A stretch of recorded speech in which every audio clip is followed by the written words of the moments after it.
You ever have a day that just flat out nukes your life?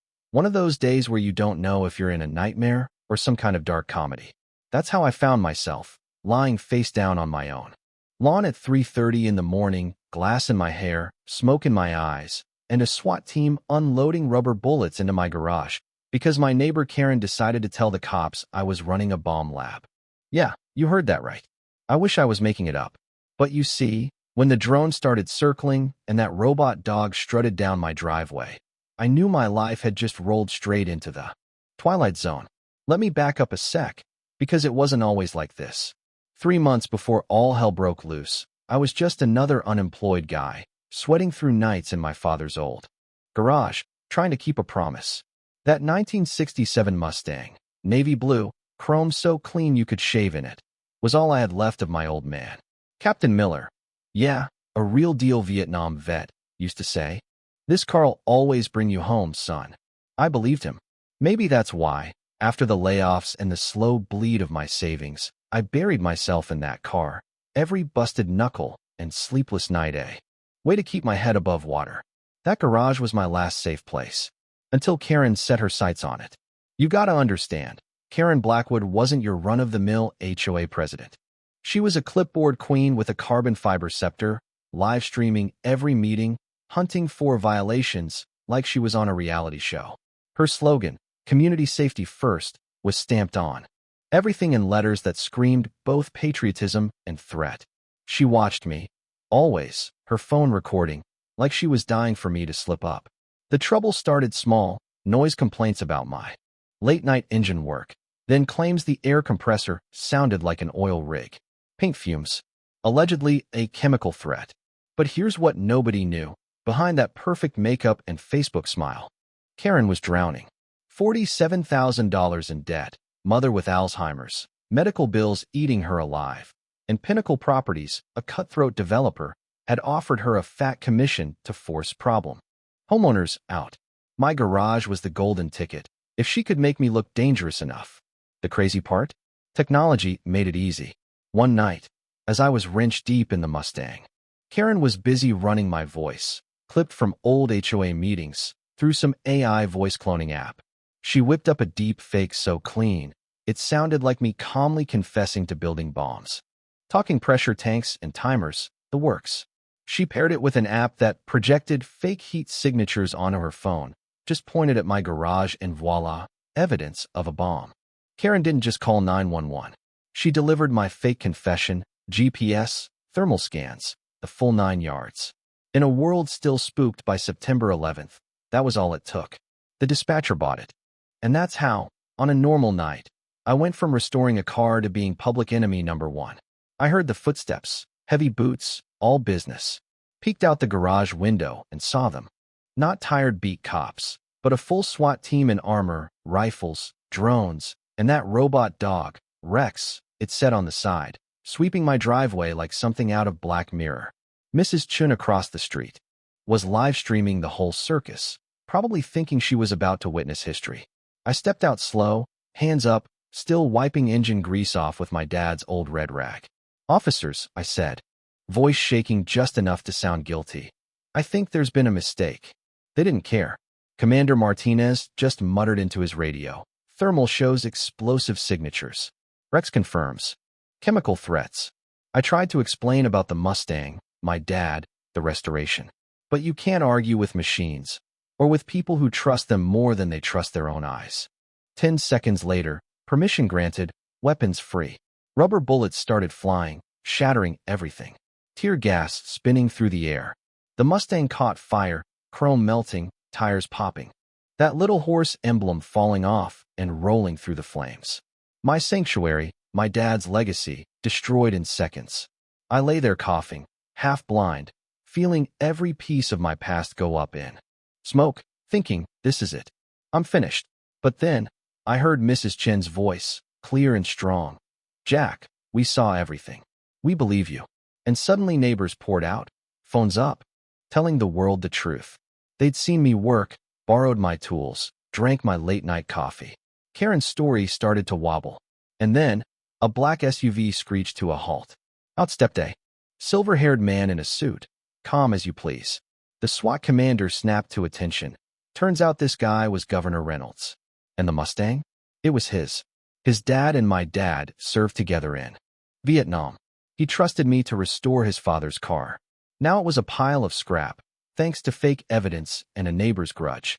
Reynolds didn't scream. He just stared at the wreckage, then said, "Commander, I want every piece of evidence on my desk now, because either our system failed or someone learned how to game it." That's when the cyber unit rolled in, suits, laptops, analyzing every byte. Karen's digital trail led straight to Pinnacle Properties and a web of real estate scams all over the Southeast. Her bots, fake thermal apps, even bribes to a rookie cop named Rodriguez, they found it all.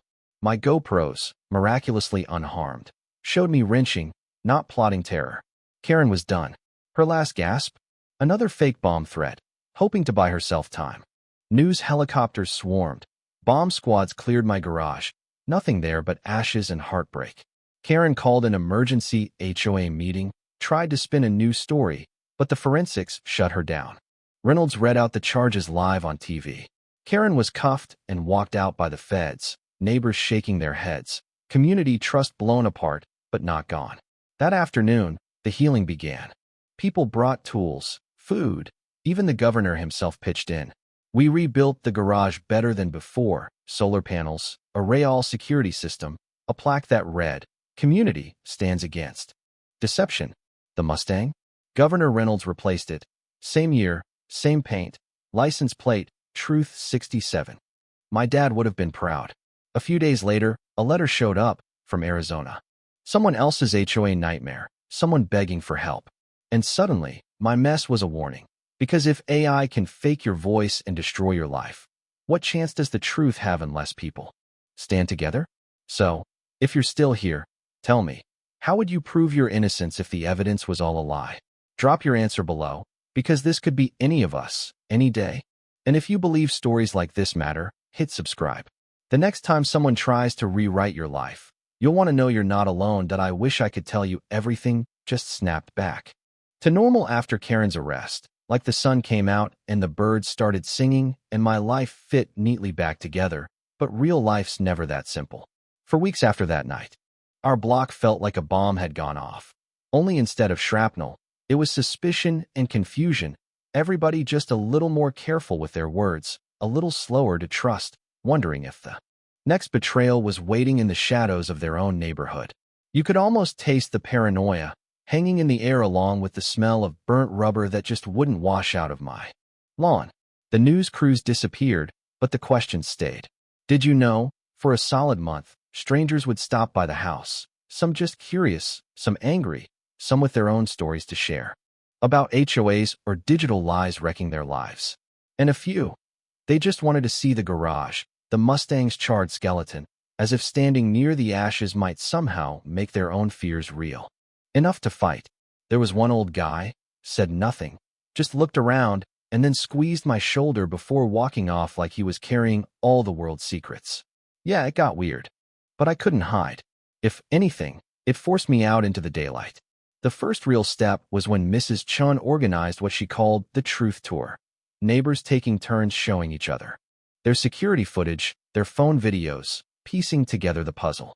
For the first time, folks who'd barely nodded at each other at the mailbox were sitting in living rooms, drinking weak coffee, and arguing about deep fakes, real estate scams, and the price of trust. Maybe that's the silver lining. When a neighborhood gets burned, you find out who's got your back and who'd rather just lock their door and hope the storm passes. Governor Reynolds kept his word, too. He didn't vanish back into politics. No, he rolled up his sleeves, worked alongside us, hauling debris, laying concrete, making awkward small talk that somehow made him seem more human than any TV soundbite ever could. He said his father always told him, a leader who won't get his hands dirty can't be trusted with clean decisions. You know what? That stuck with me. Little by little, the rebuilding became less about a garage and more about putting the neighborhood itself back together. Sarah from 3 Houses Down brought fresh coffee every morning, cookies on Saturdays. The Johnsons, who I used to think hated everyone, donated lumber and organized a crew to frame out the new workbench. There was laughter, some of it real, some of it forced, but every day the walls went higher and the weight on my chest got lighter. What I didn't see coming was the guilt. Not just mine, though, believe me. I replayed every late-night restoration session, every time I'd waved off Karen's questions, wondering if I could have seen it coming. The worst of it was Officer Rodriguez. Kid was barely older then. Some of the students I'd taught auto shop to back at the community center. He stopped by one evening, hands shaking, voice cracking, to apologize. Said he was quitting the force, couldn't trust himself to tell real from fake anymore, not after what happened. I told him, mistakes are part of living. Owning up? That's what makes you a man. Didn't make his shoulders any less heavy. But it felt right. Then, like something out of a movie, the neighborhood started getting letters, first from nearby towns, then from other states. Folks asking how he did it, how he proved the truth. One from Arizona, a woman named Maria Gonzalez, single mom, fighting her own Karen. Different name, same game. She wrote, they used fake videos, AI voices, bought off the HOA. I don't know where to turn. Her words hit me right in the gut. That's when it hit me. This wasn't just my fight. It was spreading. Governor Reynolds took it seriously too. He started a task force, brought in cybercrime experts, even asked if I'd help consult. Me, a washed-up mechanic with grease under his fingernails and nothing but stubbornness left to lose. I said yes, not because I wanted revenge, but because I couldn't stand the thought of another dad losing everything he loved to someone's sick game with the truth.